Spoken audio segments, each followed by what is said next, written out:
Treneri, tai turbūt šiandien lengviau netikėtis, ar ne? Bent jau taip iš pažiūros atrodo.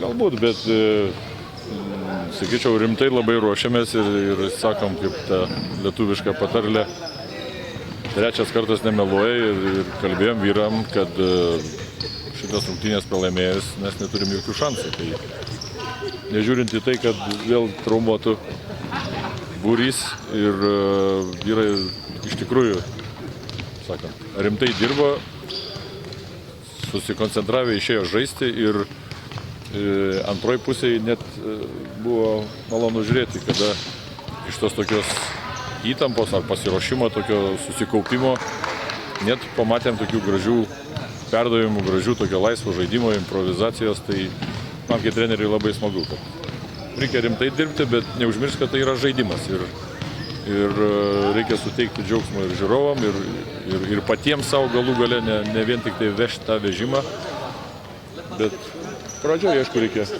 būti koncentruotėm ir dirbti su bet kokio varžovu. Prieš rungtynės kalbėjot, kad gynyboje šiandien teks dirbti visiškai priešingai, nesate įpratę ir visiškai kitaip nei tai daroma, tarkim, Lietuvos krepšinio lygoje. Bet panašu, kad tas planas pasiteisino visai neblogai.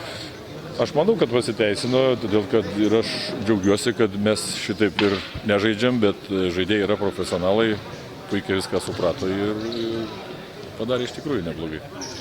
Naujas puslapis Juventus istorijoje, šitą pergalę pirmą tarptautinėje arenoje turnyre šiek tiek glosto širdį, kad iškovota. Būtų labiau glostę, jeigu būtume iškovoję dar prieš tai bent vieną pergalę. Šitos varžovus aš manau, kad mes turėjome įveikti ir prieš tai apmaudu, kad pralaimėjome Utenoje. Bet aišku, malonu. Smagu turbūt ir tai, kad Kipre, tolimam Kipre šiandien sirgalių dauguma buvo lietuviai. Aišku, smagu, buvau nustebęs, kad serga lietuviai, o ne graikai.